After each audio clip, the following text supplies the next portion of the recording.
한 2배 올랐는데 더 가나요? 반도체? 저는 더 간다고 생각합니다. 아직도 싸다고 생각해요. 아직도 싸다. 솔직히 말해서 개인적으로는 삼성전자보다 하이닉스를 선호하는 입장이에요. 차라리. 올해 내년은 특히나 또 로봇을 주목해야 될 시점이 되지 않았나. 역사상 우리가 한 번도 보지 못한 가장 큰 규모의 시장이라고 생각하거든요. 그거에 대한 이제 기대감이 사실 끝이 안 보이는 거죠. 단 3년 안에 10배의 성장 전망을 잡고 있는데 그 원년이 내년입니다.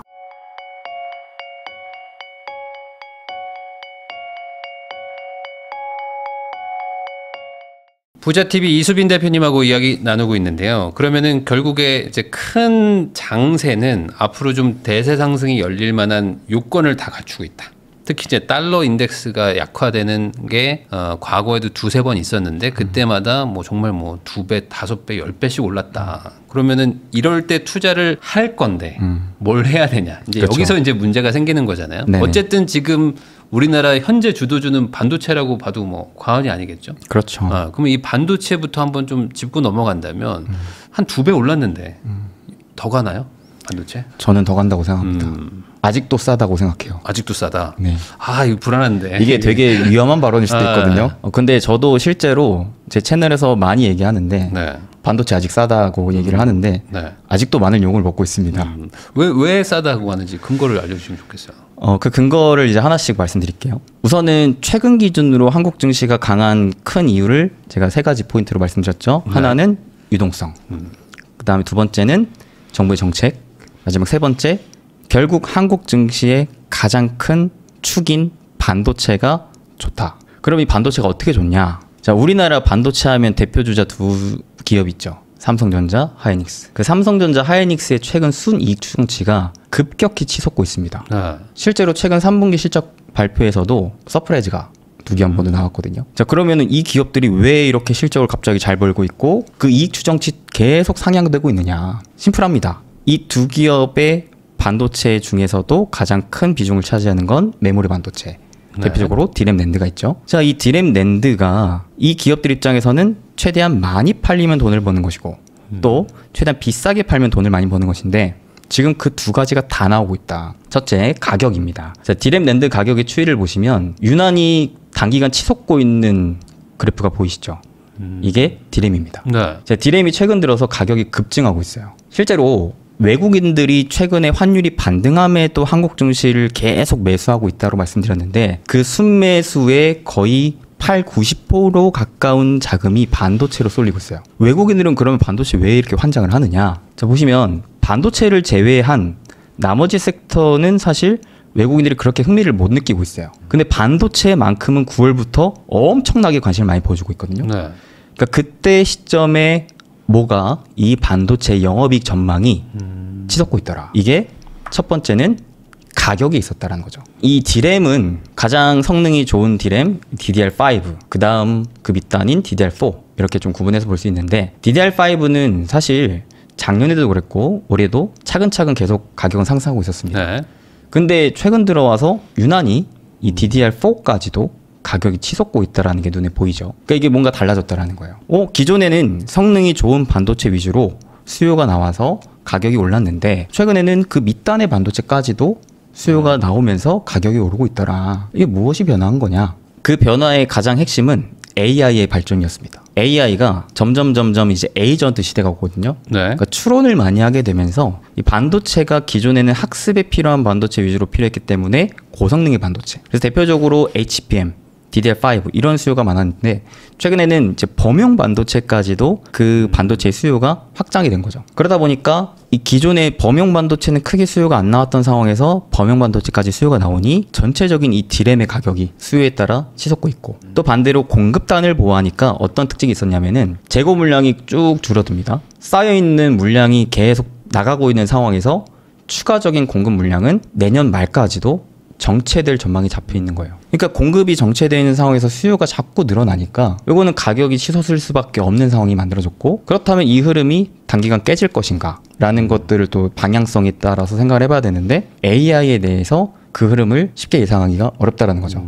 그러면 지금 이게 단가가 자체가 거의 뭐 한 1.5배 올라가 버린 거잖아요. 1.5, 2배 가까이 뭐 올랐으니까. 그쵸. 그 오른 부분은 거의 대부분 순이익으로 반영되는 거 아닌가요? 그렇죠, 그렇죠. 그래서 하이닉스만 보더라도 불과 4년 전 때의 그 영업 이익률은 15%대에서 많아봤자 30%대 이 상황이었거든요. 최근에 하이닉스의 영업 이익률은 적게는 45%, 많게는 50% 가까이도 기대를 하고 있는 상황입니다. 네. 그때보다 거의 2배, 3배 가까운 마진을 남기고 있다는 것이죠. 심지어 영업이익의 규모 자체도 사상 최고의 영업이익 규모를 계속 경신하고 올라가고 있는 상황이기 때문에 반도체가 벌어들이는 이익이 지금 급이 달라지고 있는 상황입니다. 그러면 결국에 이렇게 과거 그러니까 뭐 HBM 이게 아니라 예전에 쓰던 뭐 약간 뭐 전통의 반도체들도 네. 지금 단가가 올라가고 있다면 삼성전자가 상대적으로 유리한 건가요? 기존에 소외됐지만 지금은 다시 주목을 받고 있다 정도로 해석이 될 것 같아요. 네. 왜냐면은 이게 최첨단 반도체를 범용 반도체를 쓴다고 해서 안 쓰는 건 아니거든요. 네. 가장 성능이 좋은 반도체, 특히나 HBM 이쪽에 대한 수요가 이미 꽉 차 있는 상황에서 다수의 기업들, 국가들이 범용 반도체까지 수요가 확장된 거기 때문에 하이닉스의 최근 실적 발표에서도 뭐가 나왔냐면은 내년 HBM의 주문량이 이미 다 찼다. 네. 그러니까 여기는 이미 게임이 끝났어요. 뭐 하고 싶어도 할 수가 없어. 네. 네. 다 만들 거니까 어차피. 그러니까요. 그걸로. 네. 공급 이미 다 차 있고 네. 당장에 공격적으로 늘릴 생각도 없고. 그러니까 완전히 갑의 위치에 있는 거죠. 갑의 위치에 있는 입장에서 내년에 생산 물량 이미 다 비싼 가격으로 팔 전망이 나와 있는 상황에 여기에 이제 기존에 소외되어 있던 범용 반도체가 회복이 되고 있으니 그래서 삼성전자가 최근에 작년까지 내내 소외를 받다가 고개를 좀 들어 올렸습니다. 근데 이게 삼성전자가 최근에 고개를 들었다고 해서 올해 기준 하이닉스보다 많이 올랐냐? 그건 또 아니에요. 네. 하이닉스가 아직까지 삼성전자보다 2배 이상 올랐습니다. 그러니까 그 말은 반도체에 있어서 아직은 대장은 하이닉스다. 네. 다만 AI를 기반으로 한 반도체 수요가 너무나 지금 말도 안 되게 확장되고 있기 때문에 삼성전자에게도 드디어 기회가 왔다. 이런 생각으로 보시는 게 낫지 않을까 싶어요. 그러면 삼성전자는 사실상 지금 뭐 상법 개정, 아까 말씀하신 밸류업 이런 것들도 있고 거기다 실적도 좋아지고 그다음에 원래 전통의 그 범용 반도체 단가까지 높아지면 네. 좋은 일만 있는 거잖아요. 근데 그거에 비해서는 안 올랐다라고 해석해도 되는 건가요? 지금 그래도 어쨌든 단기적으로 한 2배 가까이 올랐는데 네. 이것도 부족하다, 더 가야 된다. 이렇게 보면은 뭐 15만 원, 20만 원 뭐 이런 걸 전망을 해야 되는 건지 아니면 이 정도면 우선 단기적으로는 어느 정도 좀 온 것 같다. 이 그 방금 전망했던 게 좀 반영이 되긴 됐다. 어떻게 봐야 될까요, 이걸? 근데 저는 솔직히 말해서 개인적으로는 삼성전자보다 하이닉스를 좀 선호하는 입장이에요. 차라리. 네. 네. 그 이유는 혹시 뭘까요? 그 이유는 일단 삼성전자의 메인은 아직까지는 범용 반도체인데 이 부분에 있어서는 아직 제 입장에서는 탄탄한 수요가 확실하게 보였다라고는 좀 물음표가 있는 것 같아요. 잠깐 튀고 다시 또 가라앉을 수도 있으니까. 네. 왜냐하면 앞서서 말씀드렸지만 하이닉스는 이미 HBM 물량을 내년까지 다 네. 확보한 입장이고 그 다음에 이 메모리 반도체의 판도도 바뀌고 있거든요. 그러니까 기존에는 뭐냐면 이 소품종 대량 생산이었어요. 네. DDR1, 2, 3, 4, 5 정해져 있는 이 모델 규격 하에 누가 더 많이 만들어서 싸게 파느냐 요 싸움이었는데 이게 주문형 반도체로 흐름이 바뀌었거든요. 그러다 보니까 고객사들마다 원하는 그런 규격이 다 달라요. 그래서 이거를 맞추기 위해서라도 물량을 많이 늘리기가 제한적이에요. 그런 와중에 주문형으로 들어오기 때문에 이게 아무래도 공급과 수요의 원리에 의해서 좀 안정적인 매출 구조가 성장 기반에 나올 수가 있고 네. 마진도 많이 남길 수가 있고 그래서 저는 그러니까 반도체 같은 경우에 사실 이 부분은 되게 제 입장에서 조심스러운 얘기긴 한데 저는 개인적으로 확신을 갖고 있거든요. 뭐냐면 이제는 반도체를 평가하는 기준이 달라져야 된다 라고 생각을 하고 있어요. 기존의 반도체는 경기 민감주였습니다. 네. 사이클을 탔어요. 경기가 좋으면은 반도체 수요가 늘어나서 돈 많이 벌고 경기가 좀 꺾일 때쯤에는 또 다시 또 반도체가 완전히 그냥 무너지고 네. 그래서 사실 계속 왔다 갔다 이 상승 하락 사이클을 타면서 갔고 실제 이익도 흑자가 막 났다가 반도체가 그때 당시 제일 많이 들었던 게 피크아웃 네. 하면서 순식간에 막 적자 가고 그러다 보니까 이 투자자 입장에서 반도체를 바라봤을 때 돈을 많이 버는 시기가 굉장히 괜히 고점 시기라고 볼 수 있을 만한 이제 떨어지는 거 아닌가? 실제로 반도체 투자하는 그 이론이 뭐가 있었냐면은 최악인 상황에서 사고 최고인 상황에서 그렇죠. 팔아라. 그런 얘기 많이 했죠. 네. 네. 근데 이제는 좀 달라진다고 봐요. 왜냐면은 하이닉스의 연간 이익 데이터인데 보면 하이닉스도 확실히 이 4년 전 때만 생각을 해봐도 이익이 증가하다가 고점을 찍고 다시 떨어지고 적자. 이러면서 이제 사이클을 탔단 말이죠. 네네. 그랬는데 작년부터 뭔가 달라졌어요. 작년에 이익의 회복 수준이 규모가 달라졌고 네. 올해 그 흐름의 바통을 이어받으면서 내년에 추가적인 성장이 또 전망이 되고 있어요. 근데 이게 꺾일 거냐? 네. 전망치로는 꺾이지 않는다. 더 추가 상승한다. 자, 근데 그게 이익의 규모만 그렇느냐?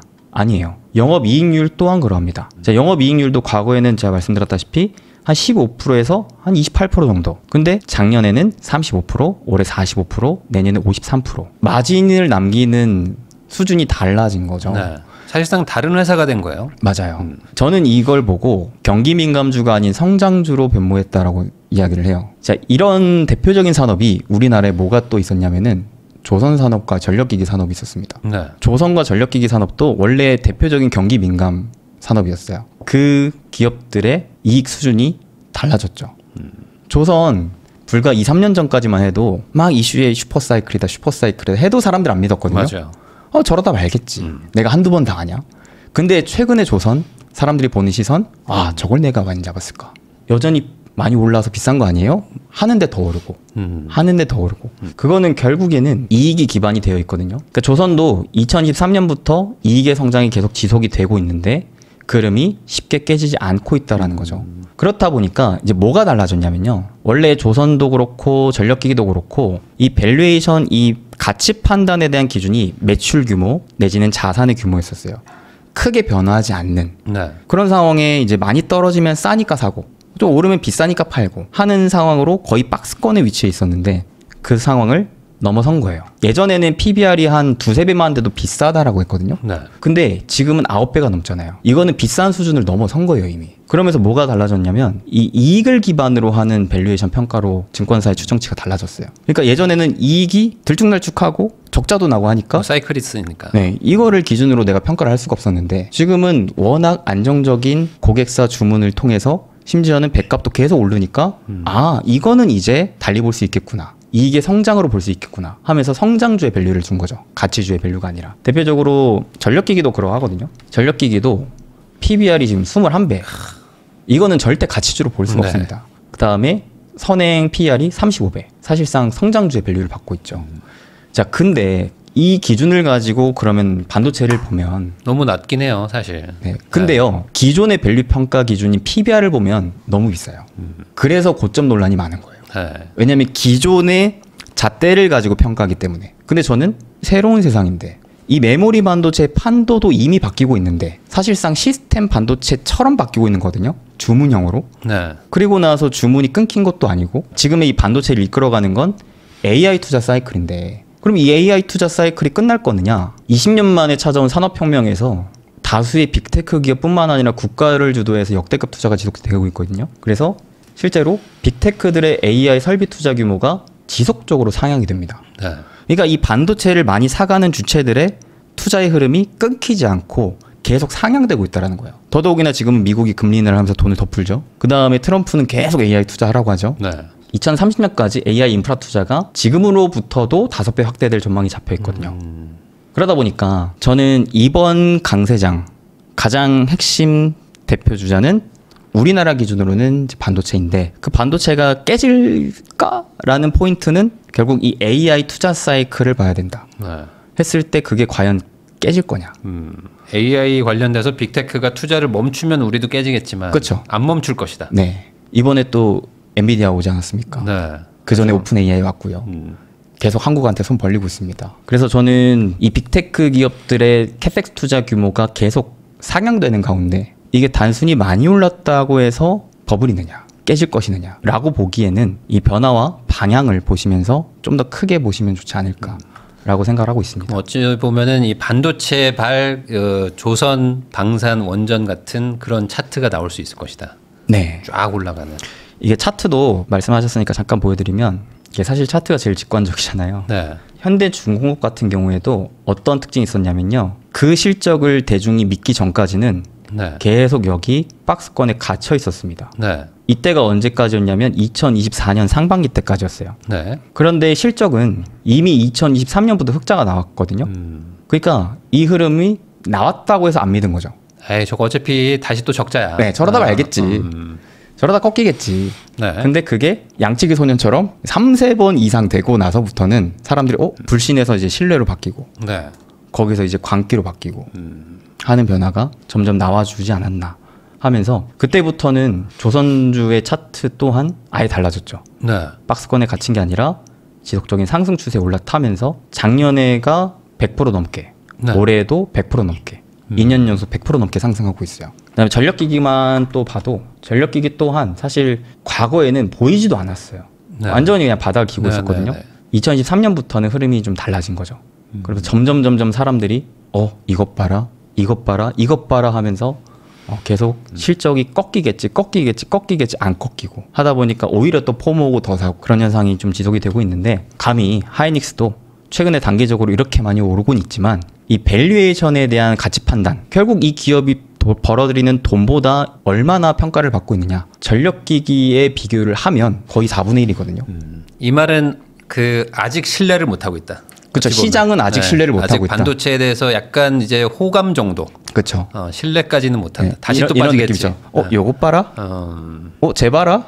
근데 이게 한 해 더 나오면 그때부터 약간 포모가 올 수도 있다. 그렇죠. 그래서 이제 삼성전자랑 하이닉스를 비교하시는 분들도 많은데요. 네. 삼성전자랑 비교를 했을 때 삼성전자는 PBR이 1.8배예요. 아직 뭐 네. 그러니까 PBR로 보면 삼성전자보다 하이닉스가 3배 이상 비싸 보여요. 네. 그래서 하이닉스를 되게 저격하는 분들이 많거든요.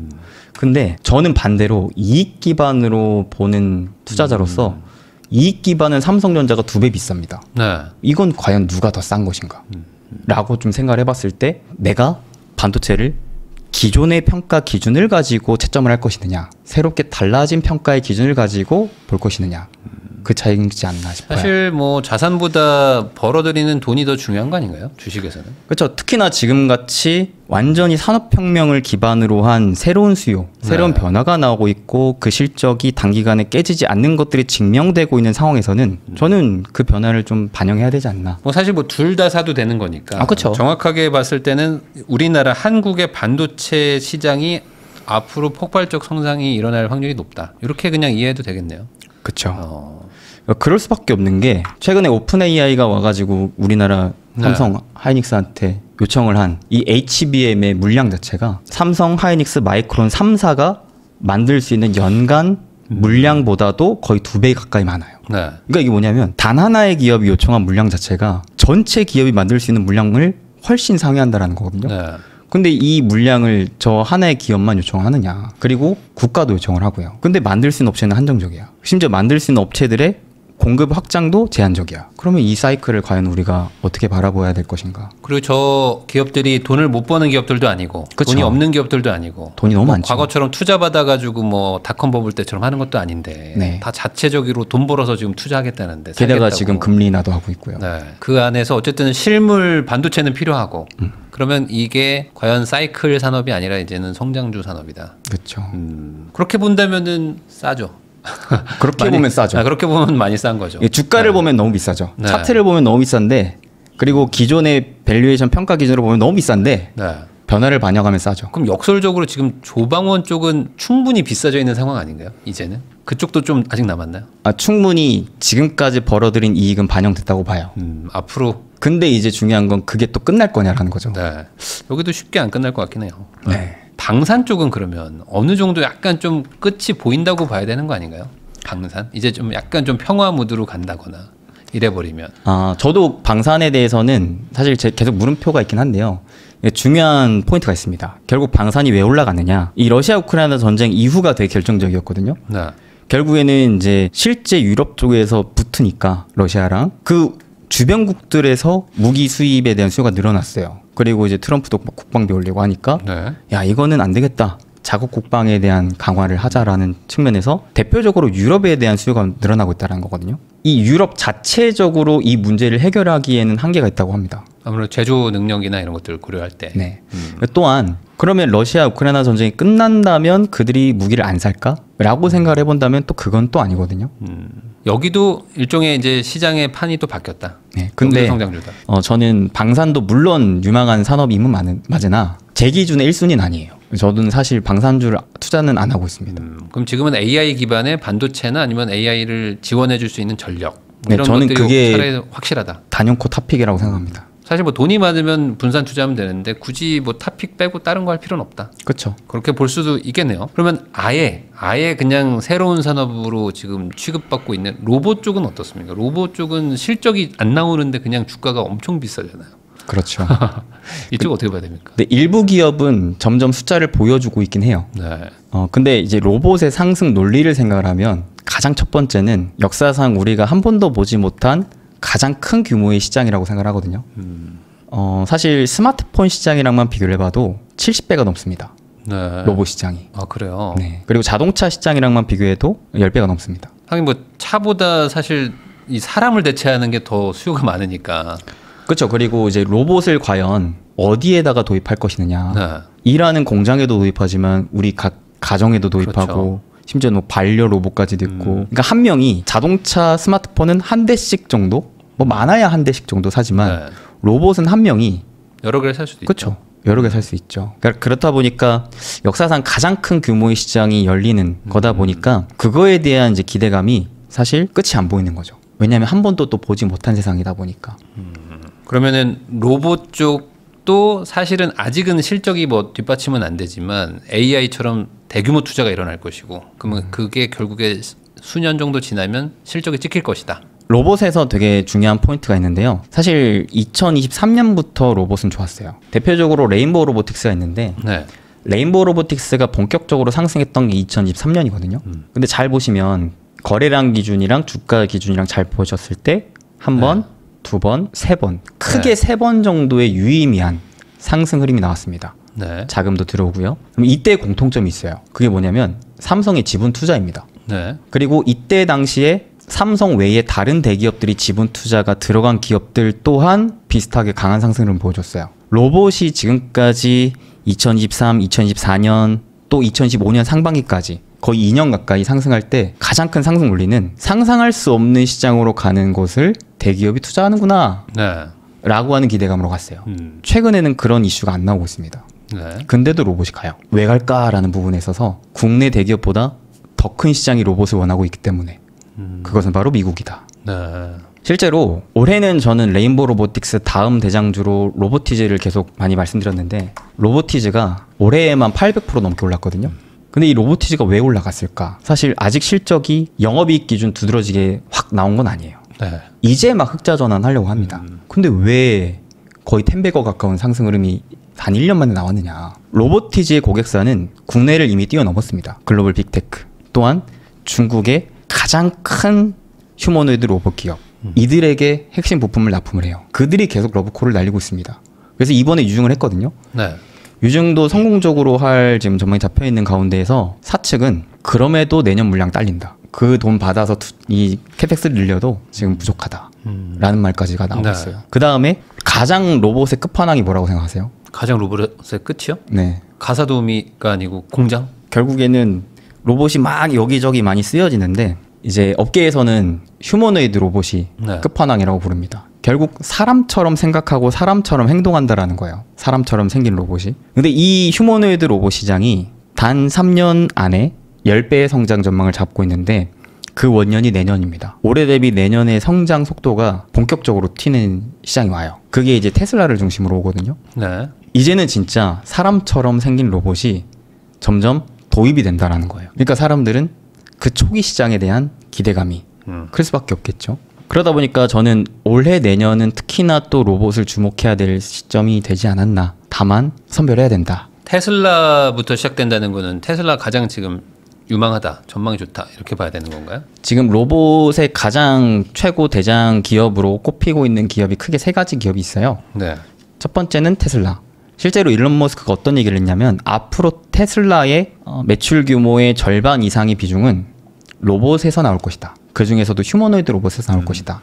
더 이상 전기차 기업이 아니라는 거죠. 그 다음에 이제 이번에 이 촬영 일자 기준 오늘 로봇 기업들이 또 급등을 보여줬거든요. 왜 급등을 했느냐? 젠슨 왕이 어제 깐부치킨에 가셨어요. 네. 그것 때문에 로봇이 올라요? 삼성과 현대차 그룹의 회장을 왜 만나지? 뭔가 있구나. 그러니까 현대차가 왜 왔지? 이거에 대한 의문들이 있었단 그렇죠. 말이죠. 반도체가 필요하면 삼성, SK를 불러야 되는데 네. 현대차가 왜 있지? 그래서 막 취재를 하는데 젠슨 왕이 이런 말을 합니다. 깜짝 놀랄 발표가 있을 것이다. 네. 그 가운데 AI와 로봇에 대한 이야기를 합니다. 그러다 보니까 엔비디아도 한국의 로봇 쪽에 대한 관심과 투자를 하러 온 거 아닌가. 네. 이런 심리가 나오는 거죠. 실제로 이제 글로벌 가장 로봇 최강자라고 불리우는 3대장이 테슬라, 엔비디아도 있거든요.